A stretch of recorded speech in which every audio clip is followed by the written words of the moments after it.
ಬನ್ನಿ ಸ್ನೇಹಿತರೆ, ಈ ದಿನ ನಾವು ಕಾಗ್ನಿಟಿವ್ ಎಂದರೆ ಕನ್ನಡದಲ್ಲಿ ಅರಿವಿನ ಅಥವಾ ತಿಳುವಳಿಕೆಗೆ ಸಂಬಂಧಿಸಿದೆ ಎಂದು ಅರ್ಥ. ಅರಿವು ಅಥವಾ ತಿಳುವಳಿಕೆ ಇವೆರಡನ್ನೂ ಸೇರಿಸ್ಕೊಂಡಾಗ ನಾವು ಇಂಗ್ಲೀಷ್ನಲ್ಲಿ ಕಾಗ್ನಿಟಿವ್ ಅಂತ ಹೇಳ್ತೀವಿ. ಇವತ್ತು ನಾನು ಕಾಗ್ನಿಟಿವ್ ಫ್ಲೆಕ್ಸಿಬಿಲಿಟಿ ಅಂತ ಕರಿತೀನಿ. ಕಾಗ್ನಿಟಿವ್ ಫ್ಲೆಕ್ಸಿಬಿಲಿಟಿ ಅಂದರೆ ಕನ್ನಡದಲ್ಲಿ ಏನು ಹೇಳ್ಬೋದು ಅಂತ ಹೇಳಿದರೆ, ಕನ್ನಡದಲ್ಲಿ ಅದನ್ನು ನಾವು ಅರಿವಿನ ನಮ್ಯತೆ ಅಥವಾ ತಿಳುವಳಿಕೆಯ ನಮ್ಯತೆ, ಅಂದರೆ ತಿಳುವಳಿಕೆ ಜಾಸ್ತಿ ಆಗೋದಕ್ಕೆ ನಾವು ಏನು ಮಾಡಬೇಕು ಅನ್ನೋದನ್ನೇ ಕಾಗ್ನಿಟಿವ್ ಫ್ಲೆಕ್ಸಿಬಿಲಿಟಿ ಅಂತ ಕರಿತೀವಿ. ಇದು ಚಿಕ್ಕ ಮಕ್ಕಳಲ್ಲಿ ಜಾಸ್ತಿ ಇರುತ್ತೆ, ಸ್ಕೂಲ್ ಮಕ್ಕಳಲ್ಲಿ ಜಾಸ್ತಿ ಇರುತ್ತೆ. ಆದರೆ ನಮ್ಮ ವಿದ್ಯಾಭ್ಯಾಸದ ಕ್ರಮದಿಂದ ನಾವು ಈ ಕಾಗ್ನಿಟಿವ್ ಫ್ಲೆಕ್ಸಿಬಿಲಿಟಿ ಅಂತ ಹೇಳ್ತೀವಲ್ಲ, ಅದನ್ನು ಎಕ್ಸ್ಪ್ಯಾಂಡ್ ಮಾಡೋದಕ್ಕೆ ನಾವು ಅವಕಾಶ ಮಾಡಿಕೊಡ್ತಾ ಇಲ್ಲ, ಈಗಲೂ ಆಗ್ತಾಯಿಲ್ಲ.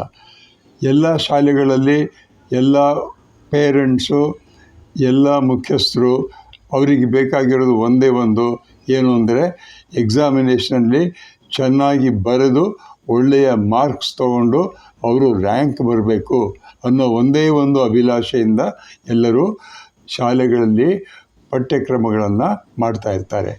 ಆದರೆ ಅದರಿಂದ ಅರಿವಿನ ನಮ್ಯತೆ ಅಥವಾ ಕಾಗ್ನಿಟಿವ್ ಫ್ಲೆಕ್ಸಿಬಿಲಿಟಿ ಅನ್ನೋದು ಜಾಸ್ತಿ ಆಗೋದಿಲ್ಲ. ಕಾರಣ ಏನಂತಂದರೆ, ನಾವು ಕೇವಲ ಒಂದೇ ರೀತಿಯಲ್ಲಿ ಮಕ್ಕಳಿಗೆ ಕೇಳುವ ಹಾಗೆ ಮಾಡ್ತಾಯಿರ್ತೀವಿ. ಸನ್ನಿವೇಶಗಳಿಗೆ ತಕ್ಕಂತೆ ಆಲೋಚನೆ ಮಾಡೋದು ಮತ್ತು ನಡವಳಿಕೆಯನ್ನು ಹೊಂದಿಕೊಳ್ಳುವುದು ಇದು ಮಾನಸಿಕ ಸಾಮರ್ಥ್ಯ. ಈ ಮಾನಸಿಕ ಸಾಮರ್ಥ್ಯ ಬೆಳವಣಿಗೆ ಆಗಬೇಕು ಅಂದರೆ ಮಕ್ಕಳಿಗೆ ನಾವು ಬೇರೆ ಬೇರೆ ರೀತಿಯಲ್ಲಿ ಕಲಿಸ್ಬೇಕಾಗುತ್ತೆ.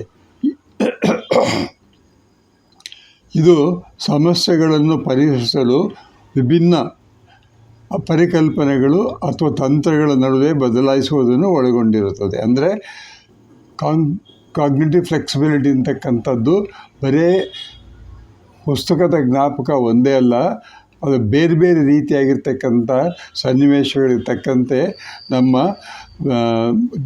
ಬ್ರೈನ್ ಇದೆಯಲ್ಲ, ಮೆದುಳು, ಅದು ತಿಳ್ಕೊಳ್ಳೋಕ್ಕೆ ಪ್ರಯತ್ನ ಮಾಡ್ತಿರೋದನ್ನೇ ಕಾಗ್ನಿಟಿವ್ ಫ್ಲೆಕ್ಸಿಬಿಲಿಟಿ ಅಂತ ಕರಿತೀವಿ. ಈಗ ಹೊಂದಿಕೊಳ್ಳುವುದಕ್ಕೆ ಮುಖ್ಯವಾಗಿ ಏನೇನು ಬೇಕು ಅಂತ ಕೇಳಿದರೆ, ವ್ಯಕ್ತಿಗಳು ಹೊಸ ಪರಿಸರ ಬೇಡಿಕೆಗಳಿಗೆ ಹೊಂದಿಕೊಳ್ಳಲು ಅನುವು ಮಾಡಿಕೊಡ್ತಕ್ಕಂಥ ಒಂದು ಮಹಾಶಕ್ತಿ ಬೇಕು. ಅದು ಕಾರ್ಯ ಬದಲಾವಣೆ ಮಾಡೋದಾಗಲಿ, ಒಂದು ಚಟುವಟಿಕೆ ಅಥವಾ ಆಲೋಚನೆ ಪ್ರಕ್ರಿಯೆಯಿಂದ ಇನ್ನೊಂದಕ್ಕೆ ತ್ವರಿತವಾಗಿ ಬದಲಾಗುವುದಕ್ಕೆ ಸಾಮರ್ಥ್ಯ ಬೇಕು. ಅಂದರೆ ಮಹಾಶಕ್ತಿ ಅಂದರೆ ಒಂದು ಕೆಲಸವನ್ನು ಮಾಡ್ತಾ ಇರ್ತಾರೆ, ಇನ್ನೊಂದು ಕೆಲಸವನ್ನು ಮಾಡಿ ಅಂತ ಹೇಳಿದಾಗ ಅದಕ್ಕೆ ತಕ್ಕಂತೆ ತಕ್ಷಣ ನಾವು ನಮ್ಮ ಮೆದುಳಿನಲ್ಲಿ ಕಾರ್ಯತಂತ್ರವನ್ನು ಬದಲಾಯಿಸ್ಕೊಳ್ಬೇಕಾಗುತ್ತೆ.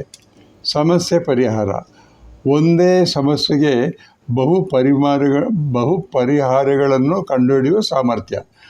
ಅಂದರೆ ಈ ಮಾನಸಿಕ ಫ್ಲೆಕ್ಸಿಬಿಲಿಟಿ ಅಂತ ಹೇಳ್ತೀವಲ್ಲ, ಅದು ಇದ್ದರೆ ನಾವು ಯಾವುದಾದ್ರು ಒಂದು ಸಮಸ್ಯೆ ಕೊಟ್ಟರೆ ಆ ಸಮಸ್ಯೆಗೆ ಬೇರೆ ಬೇರೆ ರೀತಿಯಾಗಿ ಪರಿಹಾರಗಳನ್ನು ಕೊಡೋದಕ್ಕೆ ಯೋಚನೆ ಮಾಡ್ಬೋದು.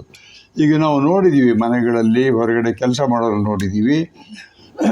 ಏನು ಮಾಡ್ತಾರೆ, ಒಂದು ಮನೆ ಕಟ್ಟಬೇಕಾದ್ರೆ ಒಬ್ಬ ಕೂಲಿನ ಕರ್ಕೊಂಬಂದರೆ ಮನೆ ಕಟ್ಟಪ್ಪ ಅಂದರೆ ಅವನು ಇಟ್ಟಿಗೆಯನ್ನು ಒಂದೇ ರೀತಿ ಜೋಡಿಸ್ಕೊಂಡು ಹೋಗ್ತಾನೆ.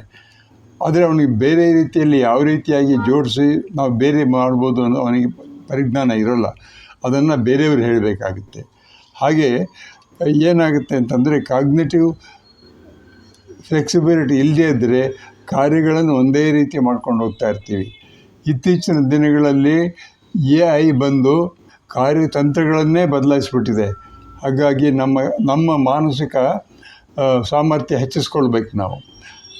ಹೆಚ್ಚಿನ ಕಲಿಕೆಯ ಪರಿಣಾಮ ಏನಾಗುತ್ತೆ ಅಂದರೆ, ಹೆಚ್ಚಿನ ಸಮಸ್ಯೆ ನಮ್ಯತೆ ಮಕ್ಕಳಲ್ಲಿ ಉತ್ತಮ ಸಾಮರ್ಥ್ಯ ಉಂಟು ಮಾಡುತ್ತೆ. ಏನು ಹೆಚ್ಚಿನ ನಮ್ಯತೆ ಅಂದ್ರೇನು? ನಾನು ಮೊದಲನೇ ಹೇಳಾಗೆ ಕಾಗ್ನಿಟಿವ್ ಫ್ಲೆಕ್ಸಿಬಿಲಿಟಿ. ಇದಕ್ಕೆ ಬೇಕಾಗಿರೋದು ಏನು ಮುಖ್ಯವಾಗಿ ಅಂತಂದರೆ, ಒಂದು ಪ್ರಾಕ್ಟೀಸ್. ಯಾವುದೇ ಒಂದು ವಿಷಯವನ್ನು ಕೊಟ್ಟಾಗ ಅದನ್ನು ಪ್ರಾಕ್ಟೀಸ್ ಮಾಡಿ ಚೆನ್ನಾಗಿ ತಿಳ್ಕೊಂಡು ನಮ್ಮ ಬ್ರೈನ್ನಲ್ಲಿ ಲಾಂಗ್ ಟರ್ಮ್ ಮೆಮೊರಿಯಾಗಿ ಹೋಗೋ ಹಾಗೆ ಮಾಡಬೇಕಾಗುತ್ತೆ. ಅದು ಒಂದು ಮುಖ್ಯವಾಗಿರ್ತಕ್ಕಂಥ ಒಂದು ತಂತ್ರ.